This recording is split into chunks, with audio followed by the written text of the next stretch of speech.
저희 오늘 여호수아 11장 1절부터 23절 말씀 조금 길지만 함께 교독하도록 하겠습니다. 여호수아 11장 1절부터 23절 말씀입니다.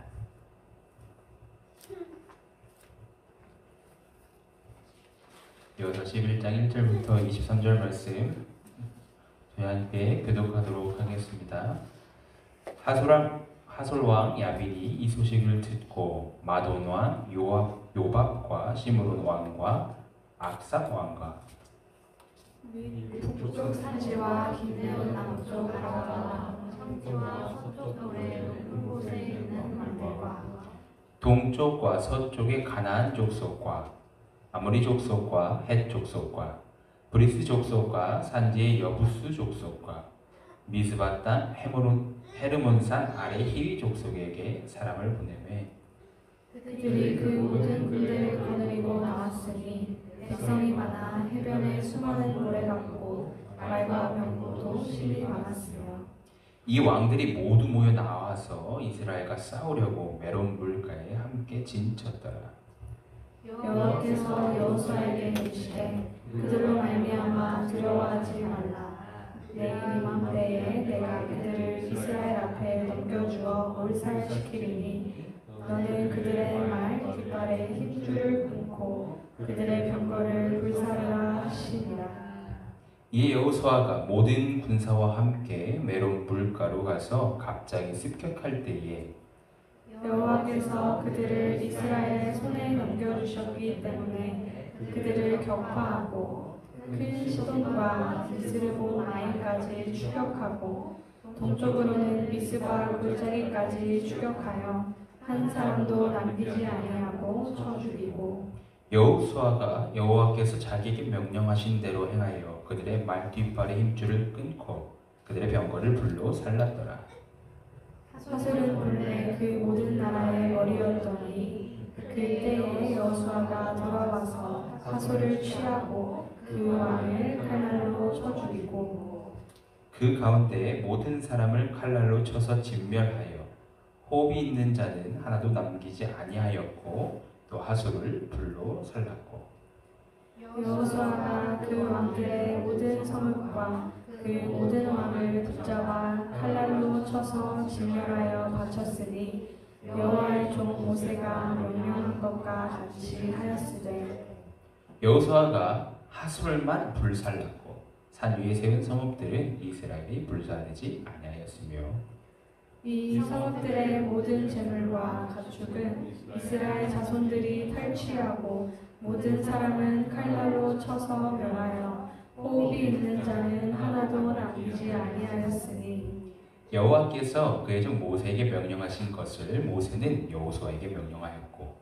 여호수아는 그대로 행하여 여호와께서 모세에게 명하신 모든 것을 하나도 행하지 아니한 것이 없었더라. 여호수아가 이같이 그 온 땅 곧 산지와 온 네겝과 고센 온 땅과 평지와 아라바와 이스라엘 산지와 평지를 점령하였으니 곧 새로 올라가는 한락산에서부터 헤르몬산 아래 레바논 골짜기의 바알갓까지라. 그들의 왕들을 모두 잡아 쳐 죽였으며 여호수아가 그 모든 왕들과 싸운 지가 오랫동안이라. 기브온 주민 히위 족속 외에는 이스라엘 자손과 화친한 성읍이 하나도 없고 이스라엘 자손이 싸워서 다 점령하였으니 그들의 마음이 완악하여 이스라엘을 대적하여 싸우러 온 것은 여호와께서 그리하게 하신 것이라. 그들을 진멸하여 바치게 하여 은혜를 잊지 못하게 하시고 여호와께서 모세에게 명령하신 대로 그들을 멸하려 하심이었더라. 그때 여호수아가 가서 산지와 헤브론과 드빌과 아납과 유다 온 산지와 이스라엘의 온 산지에서 아낙 사람들을 멸절하고 그가 또 그들의 성읍들을 진멸하여 바쳤으므로 이스라엘 자손의 땅에는 아낙 사람들이 하나도 남지 아니하였고 가사와 가드와 아스도세만 남았더라. 이와 같이 여호수아가 여호와께서 모세에게 말씀하신 대로 그 온 땅을 점령하여 이스라엘 지파의 고분에 따라 기업으로 주매 그 땅에 전쟁이 그쳤더라. 아멘. 우리 시간 다시 한번 기도하고 말씀 선포하겠습니다. 사랑해 주님 감사합니다. 하나님 오늘도 우리가 주님의 말씀을 봅니다. 하나님 우리의 마음을 열고 귀를 열어 주님의 말씀을 듣기 원하고 그 말씀을 살아내기 원하오니 주님 이 시간 우리에게 말씀하여 주시고 하나님 부족한 종 주님 예수 그리스도의 십자가 뒤로 감춰주시며 오직 하나님의 말씀만이 선포되는 시간 되게 하여 주시옵소서. 여호수아 11장의 말씀을 통하여서 하나님 우리에게 하나님 가르쳐 알기 원하시는 하나님의 뜻을 우리가 분별하기를 소망합니다. 하나님 예배받기 합당하신 주님을 우리가 바라봅니다. 주님 홀로 영광 받아 주시옵소서. 감사합니다. 주님 이 모든 말씀 우리 주 예수 그리스도의 이름으로 기도드립니다. 아멘. 현장에 계신 분들 있기 때문에 우리 앞뒤 좌우로 그래도 함께 예배함이 감사합니다 이렇게 인사하고 시작했으면 좋겠습니다.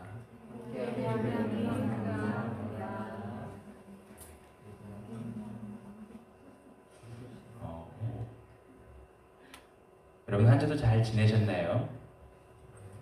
네, 바쁜 한 주를 보내셨나요? 2021년이 시작됐고 벌써 일주일이 금방 지났습니다.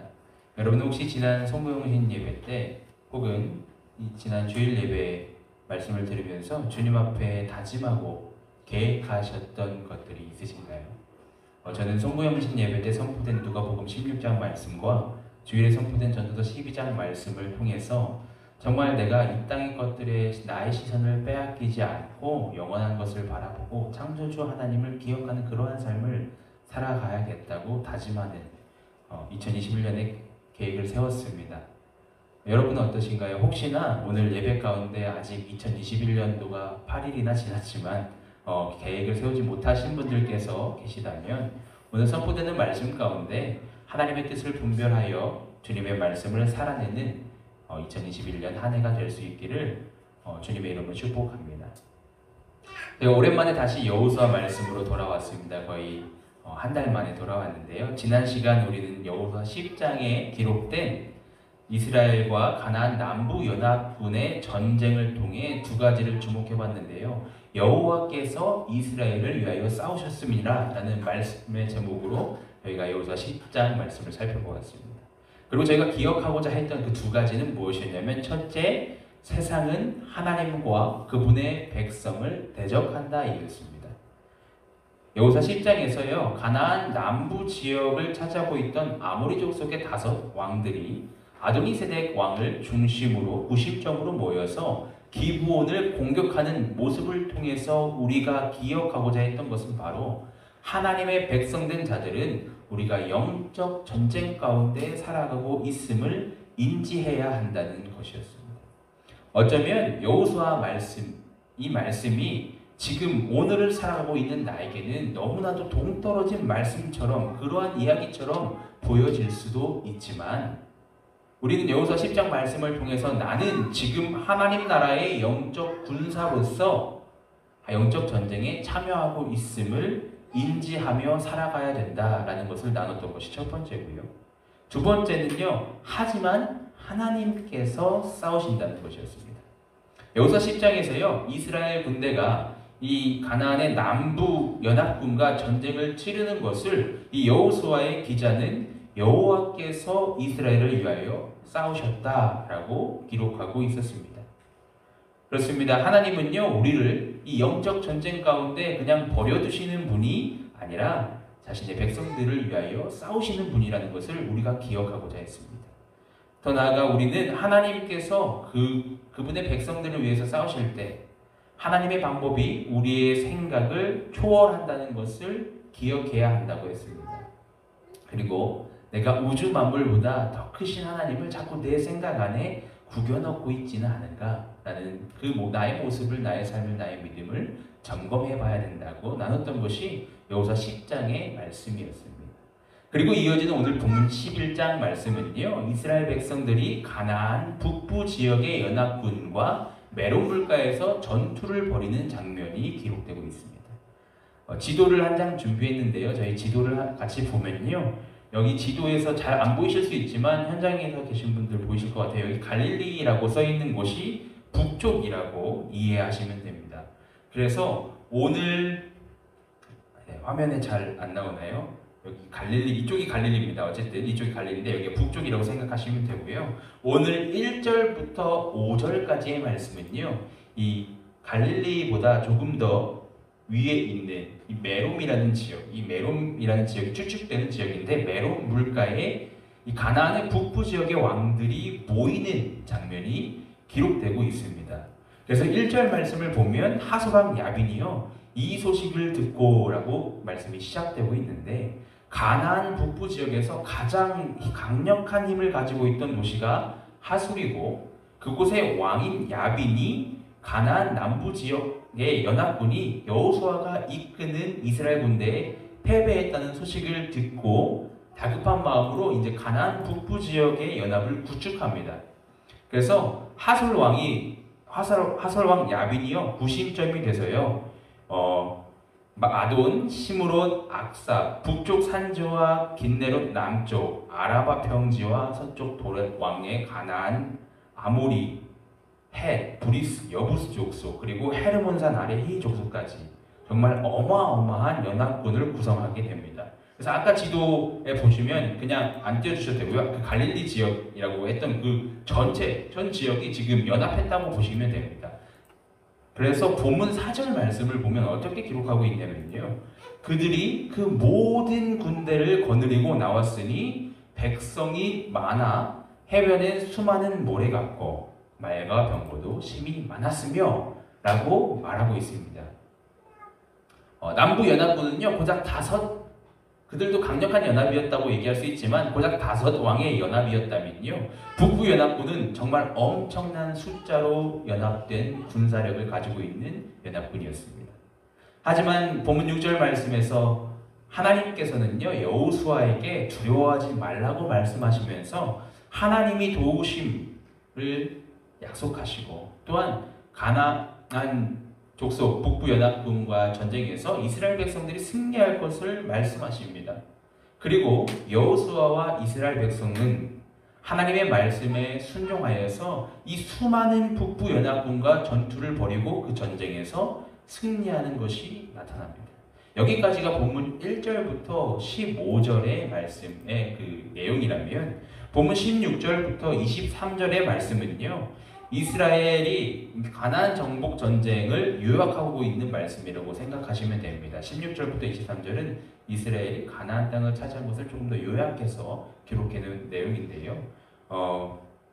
그리고 이제 가나안 북부 연합군과 이스라엘 백성들의 전투를 조금 더 기록하고 있는데 저희가 이 11장 여호수아 11장 말씀을 통해서 오늘 주목하기 원하는 것은요 2가지입니다.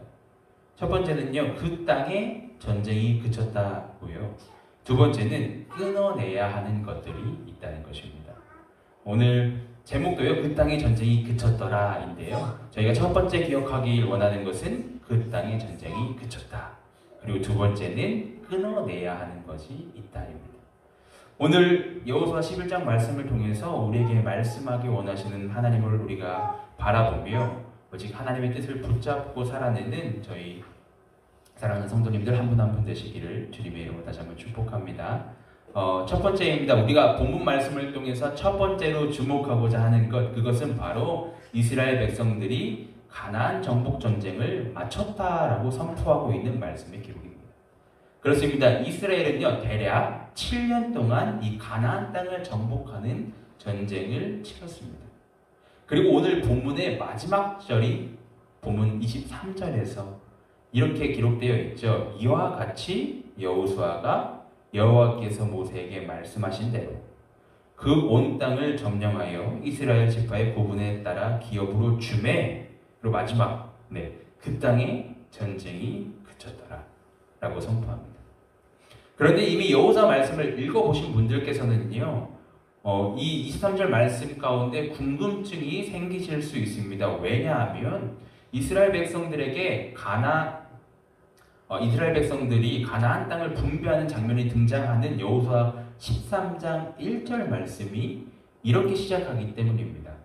어떻게 기록되어 있냐면요. 여호수아 13장 1절은요. 여호수아가 나이가 많아 늙음에 여호와께서 그에게 이르되 너는 나이가 많아 늙었고 얻을 땅이 매우 많이 남아있도다.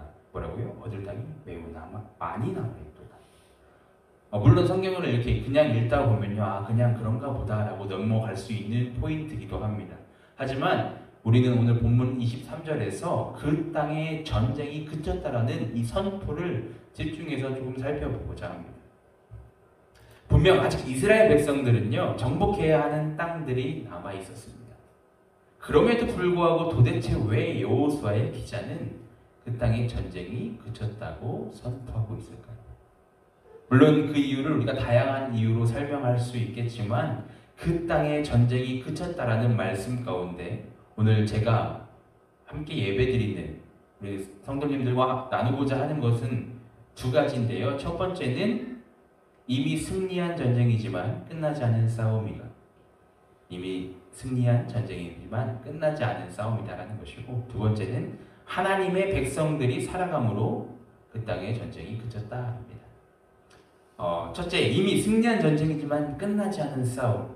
다시 질문으로 돌아가서요, 여호수아 기자가, 여호수아를 기록한 사람이 왜 본문 23절에서 전쟁이 그쳤다고 선포하고 있는가에 대한 대답은요, 바로 이미 가나안 전쟁이 이스라엘 백성들이 승리한 전쟁이기 때문입니다. 하지만 동시에 또 한 가지 우리가 이런 선포 가운데 주목해야 하고 기억해야 되는 것은요, 가나안 전쟁은 이스라엘 백성들이 이미 승리한 전쟁이지만 끝나지 않은 싸움이 남아 있었다라는 것입니다. 여호수아 말씀을 큰 구조로 살펴볼 때 저희가 큰 두 가지 구조로 볼 수 있다고 했습니다. 1장부터 12장 말씀, 그리고 13장부터 24장 말씀으로 볼 수 있는데, 1장부터 12장 말씀은 이스라엘 백성들이 가나안 땅을 정복하는 전쟁의 과정이 나오고요, 13장부터 24장의 말씀은 가나안 땅을 분배하고 정착하는 그 이야기가 기록되어 있습니다.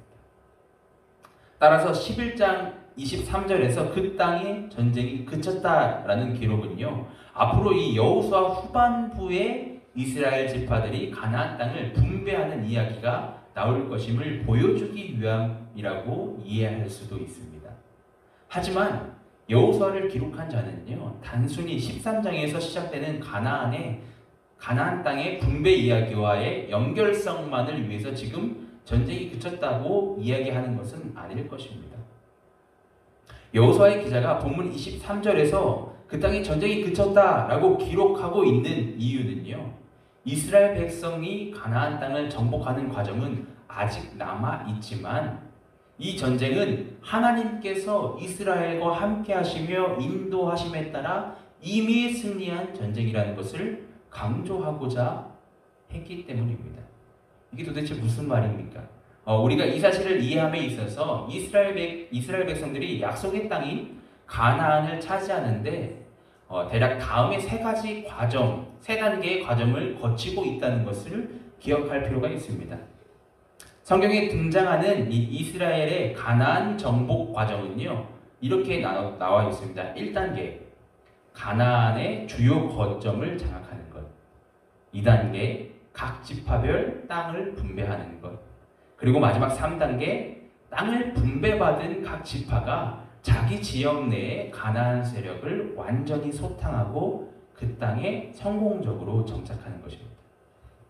그리고 말씀에 나타난 여호수아의 사명은 이스라엘 백성들과 1단계와 2단계 임무를 완수하는 것이었으며, 오늘 본문 11장의 말씀은요, 가나안 북부 지역의 정복을 끝으로 대략 7년에 걸친 이스라엘 가나안 정복의 1단계가 마무리되는 모습이 기록되고 있습니다. 따라서 아직 가나안 세력들은요, 산발적으로 이스라엘에 대항할 수는 있었습니다. 하지만 여호수아 10장과 11장 말씀에 등장하듯이 남부 세력 그리고 북부 세력이 동맹을 맺어 연합해서 이스라엘의 위협이 될 만큼 조직적인 저항은 더 이상 불가능하게 되었음을 이야기하고 있는 것입니다. 즉, 그 땅의 전쟁이 그쳤다라는 이 기록은요, 지금까지 가나안 정복 전쟁이 가나안 왕들의 군대와 하나님의 군대인 이스라엘 군사들의 전면전을 보여주고 있었다면, 이제는 산발적 국지전, 게릴라전이라고 하죠. 이 게릴라전의 양상으로 전환되었다는 것을 보여주는 것입니다. 따라서 그 땅의 전쟁이 그쳤다라는 선포는요, 하나님께서 이스라엘과 함께 하심으로 이미 승리한 전쟁이다. 동시에 가나안의 주요 거점을 점령했기 때문에 승리를 우리가 확신한다라는 선포가 담긴 말입니다.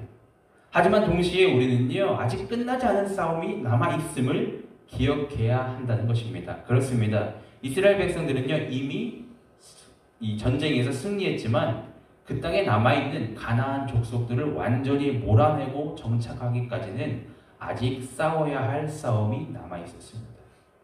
그들은 각 지파별로 분배받은 땅에 남아있는 이 가나안 세력들을 잔존하고 있는 세력들을 정복했어야만 했습니다. 그렇기 때문에 사사기 1장 1절 말씀을 보면요, 이렇게 기록되어 있죠. 여호수아가 죽은 후에 이스라엘 자손이 여호와께 여쭈어 이르되 우리 가운데 누가 먼저 올라가서 가나안 족속과 싸우리까? 라고 사사기 말씀이, 여호수아 다음인 사사기 말씀이 시작되는 것을 우리가 발견할 수 있습니다.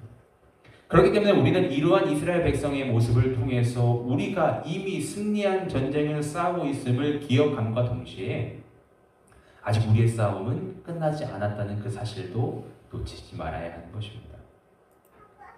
마찬가지로 우리가 알고 있듯이 그리스도께서는요, 사탄과 그의 왕국에 대해 이미 승리하셨으며 그리스도의 승리로 하늘나라는 이미 우리들에게 기업으로 주어졌으나 아직 우리가 그 기업을 완전히 누리고 차지하고 있지는 않은 것입니다. 요한복음 16장 33절에서 예수님께서 내가 세상을 이기었노라고 선포하신 그 말씀처럼 우리는 이미 승리했으며 악의 세력인 사단의 머리는 박살났지만 그리스도인들에게는 남아있는 악의 세력을 소탕하는 일이 남겨져 있다는 것입니다. 그래서 저는 유기성 목사님이 설명하시는 영적 전쟁이 참 이 말씀을 통해서 잘 이해가 됐습니다. 우리가 보통 영적 전쟁을 이해할 때 방어를 한다고 생각해요. 우리가 지금 사탄이 우리를 공격하고 우리는 방어를 한다고 많이 그렇게 이해하고 있는데, 유기성 목사님이 뭐라고 얘기하셨으면 우리가 공격하는 사람이고 사탄이 그 자기의 세력을 남아있는 것을 지키는 것이다 라고 말씀하셨는데, 저는 이 말씀이 그 영적 전쟁에 대한 이해를 돕는 말씀이라고 생각했습니다. 왜냐하면 우리는 이미 승리했고 잔존하고 있는 악의 세력을 우리가 소탕하는 것입니다. 그것이 바로 영적 전쟁이라는 것입니다. 그래서 그리스도인들은요, 이 두 가지 사실을 늘 함께 인지해야만 합니다. 왜냐하면 분명 우리는요, 승리한 싸움을 싸우고 있지만 만약 우리가 이미 승리했다는 것만 초점을 두고 승리에 빠져 있다면 때로 우리는 남아있는 이 악의 세력을 잊고 살아가게 됩니다. 어쩌면 이것이 사탄이 우리에게 바라는 전략일 수도 있습니다. 그래, 너희가 이미 이긴 싸움인데 뭘 그렇게 신경을 써? 이러한 마음을 우리 가운데 심어주고 우리가 남아있는 악의 세력과의 싸움을 잊게 만든 채 세상의 것들에 집중하게 만드는 방법이 바로 사탄이 우리에게 원하는 모습일 수 있는 것입니다. 반대로 우리가 이미 승리한 전쟁이라는 그 사실을 놓치고 살아간다면 또한 악의 세력에 휘둘리는 모습을 발견할 수 있습니다. 요한일서 4장 4절 말씀을 보면요, 이렇게 선포되어 있죠. 자녀들아, 너희는 하나님께 속하였고 또 그들을 이기었나니 이는 너희 안에 계시니가 세상에 있는 자보다 크시니라. 그렇습니다. 하나님의 자녀된 자들, 그리스도인들은요, 하나님께 속한 자들입니다. 그렇기 때문에 적그리스도의 영, 다시 말해 악한 영들과의 싸움에서 이긴 자들입니다. 왜냐하면 우리 안에 계신 예수 그리스도께서 이 세상의 주관자인 그 사탄보다 크시기 때문입니다. 우리가 이미 승리한 전쟁을 싸우고 있다는 그 사실을 놓치면요, 아직 끝나지 않은 싸움에만 집중하다 우리의 대장 되신 예수 그리스도를 신뢰하지 못할 수 있고 이미 승리한 전쟁에서 마치 폐잔병처럼 살아갈 수 있기 때문입니다. 그렇기 때문에 우리는요, 오늘 본문을 통해서 나의 매일의 삶 가운데 경험되어지는 이 영적 전쟁이 이미 예수 그리스도 안에서 승리한 전쟁이다 라는 것을 기억해야 되고, 동시에 아직 끝나지 않은 싸움은 남아있다. 내가 계속해서 싸워나가고 악의 세력을 없애야 된다 라는 그 사실을 기억하며 살아야 되는 것입니다. 이것이 바로 그 땅의 전쟁이 그쳤다라는 것의 첫 번째 의미입니다. 두 번째는요, 하나님의 백성들이 살아남으로 인해서 그 땅의 전쟁이 그쳤다라는 것을 우리가 주목하기를 원합니다. 본문 23절에서 그 땅의 전쟁이 그쳤다라고 선포하는 또 다른 의미는 바로 하나님의 백성들이 있는 곳에는 평화를 누리게 된다는 것을 말하는 것입니다. 본문 23절에서 그쳤다라고 번역되는 히브리어 샤카트는요, 여호수아에서는요 그쳤다라고 번역되지만 다른 구약의 말씀들을 보면 대부분 평온하다 혹은 평안하다라고 번역되는 동사입니다. 그래서 본문 23절의 말씀을 새 번역 성경으로 읽어보시면 그래서 그 땅에서는 전쟁이 그치고 사람들은 평화를 누리게 되었다라고 번역하고 있습니다. 물론 샤카트의 평온은요 우리가 흔히 아는 샬롬의 평화보다는 좁은 개념의 평화이긴 합니다. 하지만 우리가 그 땅에 전쟁이 그쳤다라고 선포하고 있는 말씀을 통해 기억하고자 하는 것은요 단순히 이 선포는 전쟁이 끝났다는 의미뿐만 아니라 하나님의 백성들이 가나안 땅에 들어감으로 인해 그 땅에 평화가 있었다라고 우리에게 알려주고 있는 것입니다. 그렇습니다. 인간의 시선, 인간적인 생각으로 해볼 때요. 이스라엘 백성들은 가나안을 침략한 정복자입니다. 하지만 성경은요. 이스라엘 백성들, 즉 하나님의 백성들이 그 땅에 들어감으로 말미암아 그 땅과 사람들이 평화를 누리게 되었다라고 말하고 있습니다. 물론 성경에서 평화가 다양하게 정의되지만 가장 기본적인 의미를 보면요. 화평하고 화목한 것. 한자 그대로 보면 화평과 화목이라고 생각하시면 됩니다. 간단히 말해서 근심이 없고 분쟁이 없는 화목한 상태가 평화입니다.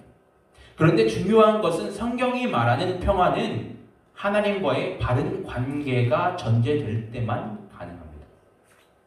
그렇기 때문에 가나안 족속들은요. 우상을 숭배하면서 평화로 위장한 편안은 누렸을지는 모르겠지만 그들과 그 땅에는 평화를 누릴 수 없었던 것입니다. 하지만 하나님의 백성들이 그 땅에 있음으로 말미암아 성경은 그 땅과 사람들에게 평화가 시작되었다고 이야기합니다. 이것이 바로 본문 23절에 그 땅이 전쟁이 그쳤다라고 선포하는 말씀의 또 다른 의미인 것입니다. 따라서 우리는 가나안 땅의 평화를 누리게 하는 이스라엘 백성들을 보면서 나 역시 이 땅에서 화목케 하는 직분을 받은 자임을 기억하고 살아가야 합니다. 고린도후서 5장 18절 말씀은 이렇게 기록되어 있습니다. 모든 것이 하나님께로 났으며 그가 그리스도로 말미암아 우리를 자기와 화목하게 하시고 또 우리에게 화목하게 하는 직분을 주셨습니다. 그렇습니다. 참 평화는요 십자가에 달린 그 화목제물 되신 예수 그리스도를 통해서만 이루어졌으며 그분을 따르는 그리스도인 역시 주님을 닮아 이 땅을 화목하게 하는 직분을 받은 자들이라는 것입니다. 주위를 보면 그런 분들 계시지 않습니까? 이 사람만 오면요, 이 공동체 가운데, 모임 가운데 분위기가 좋아지고, 분쟁이 일어나지 않고 서로 달랐던 의견들이 조율되고 화합되고 그러한 역할들을 하시는 분들이 계십니다. 물론 우리가 받은 화목의 직분은 예수 그리스도를 통해서 하나님과 화목함을 이루도록 돕는다는 의미이지만 내가 정말 예수님을 통해서 하나님과 화목한 관계를 이룬다면 우리는 또한 사람들과의 관계 가운데서도 화목함을 이뤄갈 수 있습니다. 그런데 반대로요, 예수 그리스도를 믿는다고 말하지만 가는 곳마다 이 분쟁을 일으키시는 분들도 계십니다. 타인의 감정을 상하게 하고요, 서로 갈라지게 만드는 역할을 하는 그러한 그리스도인들도 있습니다. 혹시 내가 그러한 사람이라면 나는 지금 하나님과 화목한 관계를 맺고 있는가? 우리는 내 자신을 점검해 볼 필요성이 있습니다. 왜냐하면 이스라엘 백성들이요, 그들의 능력으로 말미암아 그 땅의 전쟁을 그치게 한 것은 아닙니다. 하나님께서 그들을 통해 가나안 땅의 전쟁이 그치게 하셨습니다. 하나님께서 이스라엘 백성들을 통해서 그 땅에 평화를 허락하신 것입니다.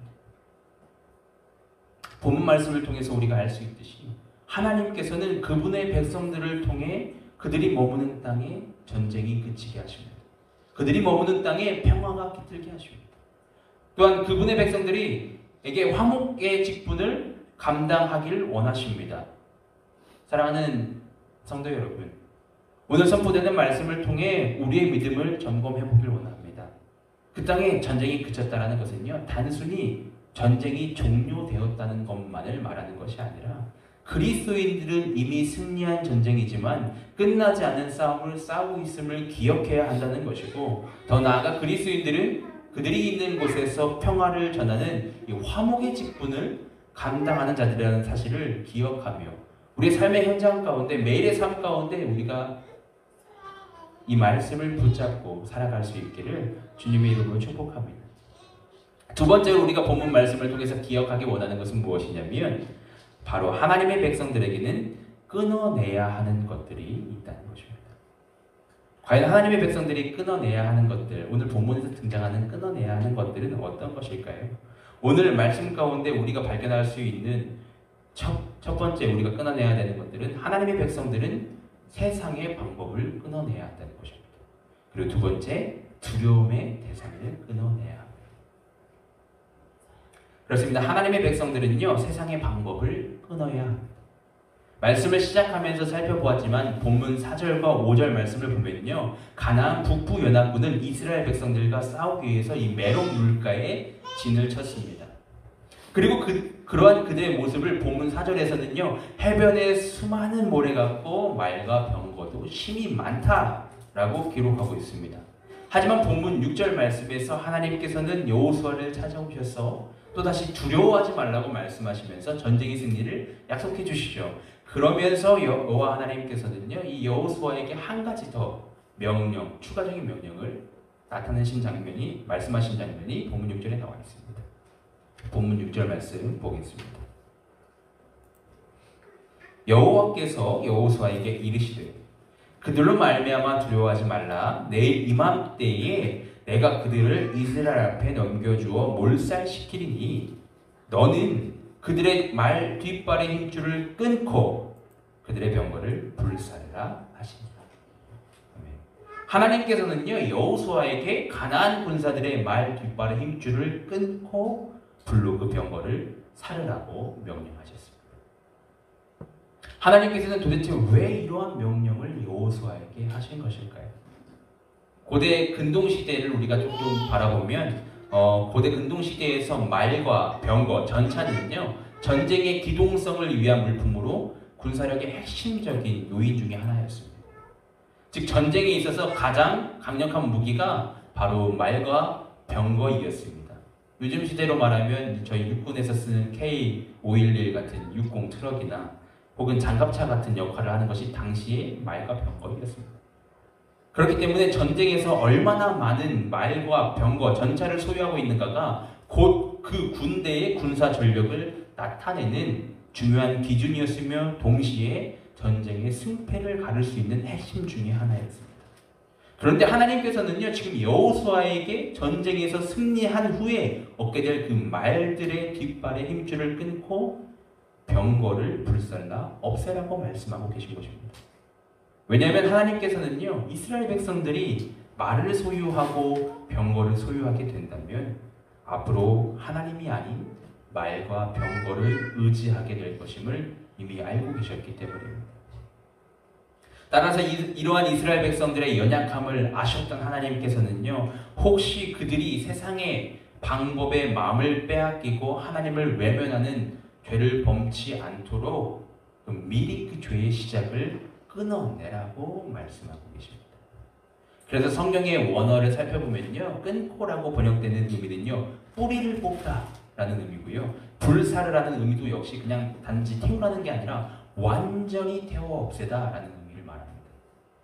당시 고대 근동 사람들은요, 전쟁에서 하나님이 아닌 이 말과 병거, 말과 전차를 의지했습니다. 이사야 31장 말씀을 보면요, 나중에 이스라엘 백성들, 유대 백성들도요, 점차 이러한 모습으로 변해가는 것을 우리가 발견할 수 있습니다. 그래서 이사야 선지자는요, 유다 백성들에게 이사야서 31장 1절에서 이렇게 선포합니다. 도움을 구하러 애굽으로 내려가는 자들은 화 있을진저 그들은 말을 의지하며 병거의 많음과 마병의 심히 강함을 의지하고 이스라엘의 거룩하신 이를 앙모하지 아니하며 여호와를 구하지 아니하노. 그렇습니다. 세상의 방법을 의지하다 보면 어느덧 여호와를 구하지 않게 되는 것이 바로 어리석은 인간입니다. 물론 이제 가나안 주요 거점은 다 정복했지만 아직 남아있는 가나안 족속들을 완전히 정복해야 하는 이 이스라엘 백성들에게 말과 병거는요, 그들의 군사력을 향상시켜주는 역할을 했을 수도 있습니다. 하지만 그것은 오히려 하나님을 의지하지 않도록 만드는 시작이 될 수도 있었기 때문에 하나님께서는요, 그 세상의 방법, 세상이 말하는 그 핵심을 끊어내라고 지금 여호수아에게 명령하고 계신 것입니다. 그런데 여기서 우리가 오해하지 말아야 되는 것이 하나 있는데요. 세상의 방법을 끊어내야 한다는 것. 어떠한 극단적인 사람들은요, 이렇게 생각할 수 있습니다. 세상에서 단절되어 세상 사람들과 관계하지 않고 살아가야 된다. 이렇게 생각할 수 있는데 세상의 방법을 끊어낸다는 것은 그러한 의미는 아닙니다. 세상의 방법을 끊어내야 한다는 것은요, 하나님만을 신뢰하며 하나님의 말씀만 순종하여 살아야 한다는 것을 나타내는 말입니다. 누군가는 전자와 후자가 같은 말 아닙니까? 라고 이야기할 수 있겠지만요, 더 명확히 구분하자면 세상의 방법을 끊어낸다라는 것은요, 하나님도 신뢰하고 세상의 방법도 신뢰하는 것이 아니라 비록 세상이 말하는 그 기준과 가치관으로 볼 때 지금 내가 하나님의 말씀대로 하는 것이 어리석어 보일 수 있지만, 미련해 보일 수도 있지만, 내가 하나님을 신뢰하지 못하게 만들고 하나님을 바라보지 못하게 만드는, 내 눈을 가리고 내 마음을 빼앗고자 하는 것들이 있다면 그것들을, 그 유혹들을 과감히 끊어내야 한다는 말씀입니다. 사랑하는 성도 여러분, 오늘 선포되는 말씀을 여러분의 삶에 적용해 보시기를 원합니다. 지금 나의 마음을 유혹하며 하나님만을 신뢰하지 못하게 하는 것들이 있지는 않으신가요? 그것이 든든한 재정일 수도 있고요, 혹은 나의 학력과 커리어일 수도 있고요, 또는 나의 배우자나 자녀일 수도 있습니다. 만약 내 삶에 하나님이 아닌 다른 믿을 만한 것들이 지금 자리 잡고 있다면 우리는 그러한 것들을 신뢰하는 것이 아니라 하나님만을 신뢰하는 훈련을 시작해야 합니다. 마치 여호수아가 본문 9절 말씀에서 하나님의 말씀에 순종함으로 말 뒷발의 힘줄을 끊고 병거를 불로 살랐던 것처럼 그리스도인들의 삶은요, 이러한 믿음의 결단과 순종이 있어야 하는 것입니다. 그렇습니다. 여호수아와 이스라엘 백성들은 하나님의 말씀을 순종하며 세상이 말하는 이 전쟁에서 승리하는 방법을 끊어냈습니다. 그들이라고 아깝지 않았을까요? 아마 그들 역시 전쟁에서 승리하며 이 전리품으로 얻게 된 수많은 말들과 병거들, 하나님을 의지하며 조금은 사용해도 되지 않을까라고 생각했을 수도 있고요, 최소한 전쟁의 선봉대 정도는 조금 꾸려도 되지 않을까라고 고민했을 수 있습니다. 여러 가지 고민을 했을 것입니다. 하지만 그들은 너는 그들의 말 뒷발의 힘줄을 끊고 그들의 병거를 불사르라고 말씀하시는 그 하나님의 명령 앞에 오직 하나님만을 신뢰하고 하나님만을 의지하고자 그 순종함으로 믿음의 결단을 보여주고 있는 것입니다. 그리고 이것이 바로 참된 믿음이자 지혜라고 생각합니다. 여호수아와 이스라엘 백성들은요, 그들에게 무엇이 더 가치 있는 것인지 알았습니다. 세상의 기준으로 볼 때는요, 말과 병거는 전쟁에서 꼭 필요한 무기였지만 믿음의 눈으로 볼 때 이 세상의 말과 병거는요, 의지할 가치가 없는 것이었습니다. 오히려 그들이 의지해야 하는 것, 그들이 의지해야 하는 한 분, 애굽에서부터 이 이스라엘 백성들을 인도하셔서 가나안 땅으로 이끄시며 전쟁 가운데서 자신들을 위해 싸우시는 여호와 하나님을 의지하는 것이 그들이 붙잡아야 되는 참된 가치임을 알았던 이스라엘 백성들은 과감히 말 뒷발의 힘줄을 끊고 병거를 불사를 수 있었던 것입니다. 혹시 내가 아직도 이 세상의 방법들을 붙잡고 있다면 어쩌면 나는 하나님이 정말 어떠한 분이신지 모르고 있기 때문은 아닙니까? 믿음의 눈을 들어 주님을 바라보는 우리가 되기를 원합니다. 내가 정말 주님을 믿고 신뢰하며 그분을 안다고 말할 수 있다면 우리는 아직도 내 손에 움켜쥐고 놓지 못하고 있는 이 세상의 방법들을 내려놓게 되고 오히려 주님의 손을 붙잡고 살아가게 될 것입니다. 이것이 바로 참된 가치이기 때문입니다. 두 번째로 우리가 끊어내야 하는 것은 바로 두려움의 대상과 두려움입니다. 자, 하나님께서도 여호수아에게 말씀하셨죠. 두려워하지 말라. 두려움을 끊어내라고 말씀하셨습니다. 그리스도인들은요, 하나님만을 의지하기 위해 세상의 방법을 끊어내야 하며 또한 두려움과 두려움의 대상을 끊어내야 합니다. 오늘 본문 21절에서 22절 말씀을 보면요, 지금 여호수아의 기자가 이스라엘 백성들이 가나안 정복 전쟁을 요약하는 장면 가운데 아낙 사람을 멸절했고 아낙 사람들이 하나도 남지 아니하였다고 기록하는 것을 우리가 발견할 수 있습니다. 본문 21절부터 22절 말씀 우리 함께 보겠습니다.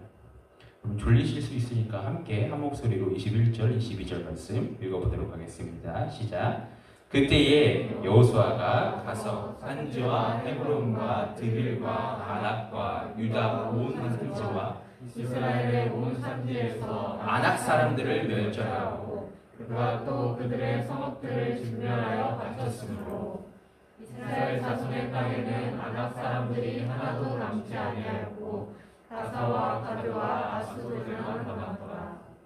지금 반복해서 아낙 사람들이 멸절됐다고 지금 여호수아 기자는 강조하고 있는데요. 여기서 번역하고 있는 멸절했고의 원어적 의미는 자르다 혹은 떼어내다라는 의미입니다.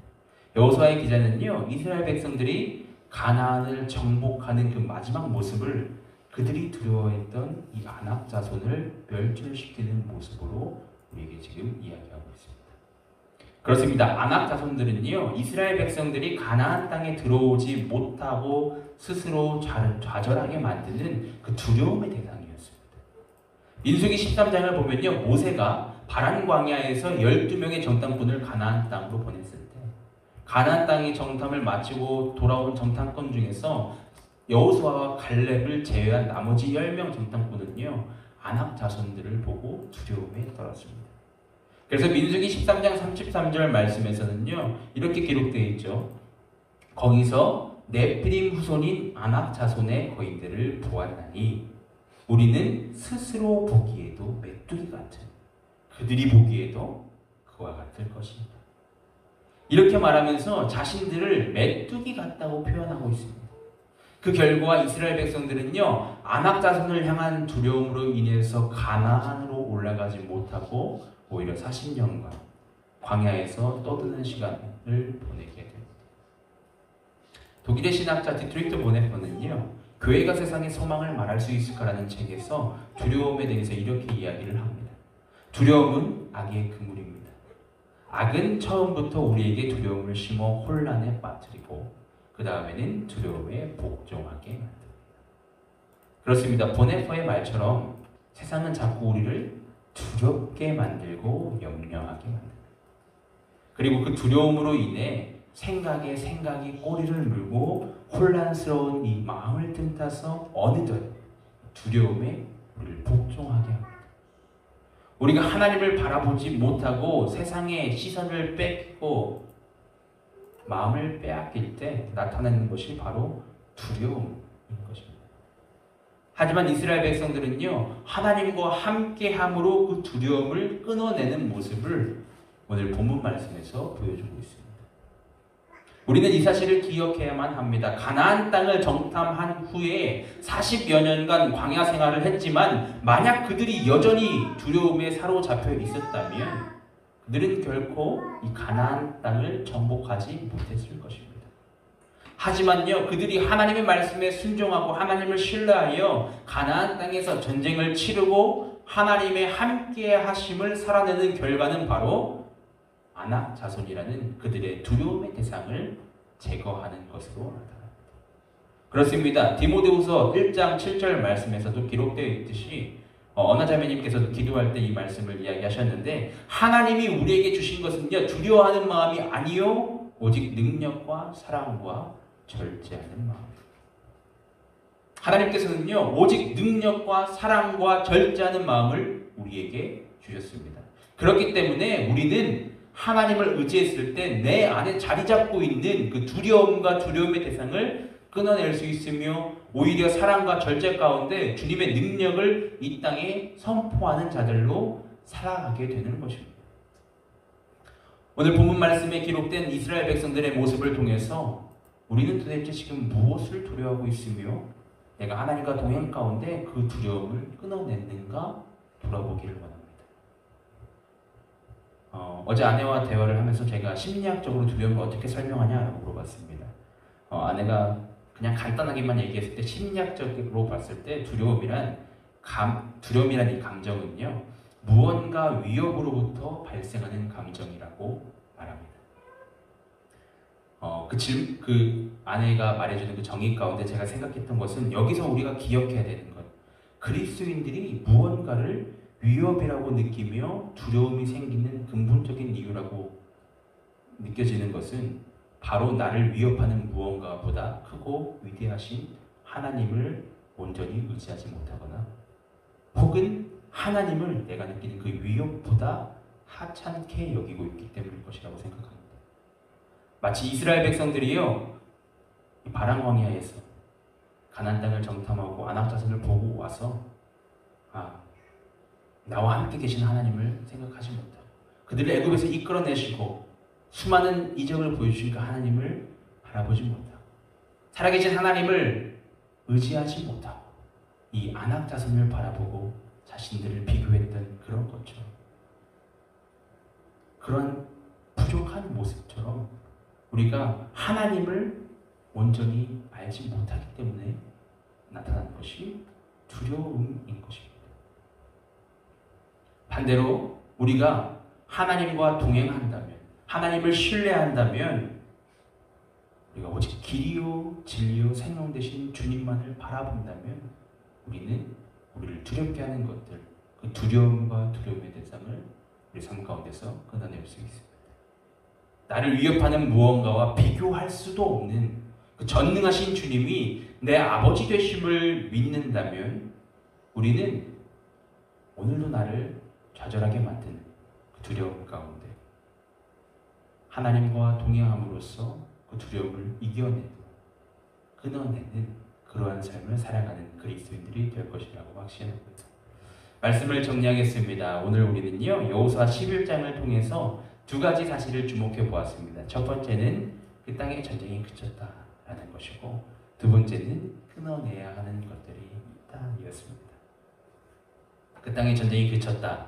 단순히 전쟁의 종료만을 이야기하거나 여호수아 후반부와 연결성만을 이야기하는 것이 아니라고 했습니다. 전쟁이 그쳤다라는 것은 우리가 이미 승리한 싸움을 싸우고 있다라는 선포이자 우리에게는 아직 끝나지 않은 싸움도 있다라는 것을 기억하자는 것이었고, 두 번째, 전쟁이 그쳤다라는 것은 그리스도인들이 있는 곳은 화목해하는 직분을 받은 그리스도인들의 삶을 통해서 그 땅이 평화가 된다.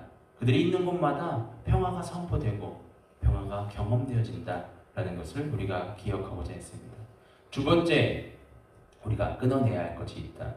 그리스도인들이 하나님을 의지하고 하나님을 바라보는 예수를 믿는 자들이 의지해야 되고 끊어내야 되는 것, 우리가 말씀을 통해서 기억했습니다. 끊어내야 되는 것은 세상의 방법이고, 그리고 우리를 두렵게 하고 좌절케 하는 그 두려움과 두려움의 대상이었습니다.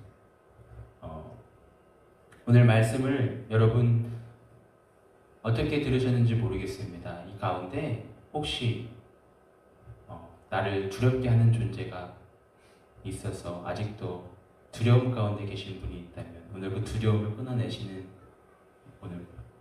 오늘 예배를 통해서 그 두려움을 끊어내시는 그 시작이 되기를 원합니다. 혹시 아직도 내가 세상의 방법을 의지하고 있다면 그 세상보다 위대하신 주님을 붙잡는 그런 성도님들이 되길 원합니다. 그래서 이 말씀을 여러분의 삶 가운데 살아내고 이 말씀을 가지고 정말 씨름할 수 있는 우리 사랑하는 모든 성도님들 한 분 한 분 되기를 다시 한번 예수 그리스도의 이름으로 축복합니다. 이 시간 함께 찬양하고 기도하겠습니다. 우리 모든 상황 속에서 함께 찬양하도록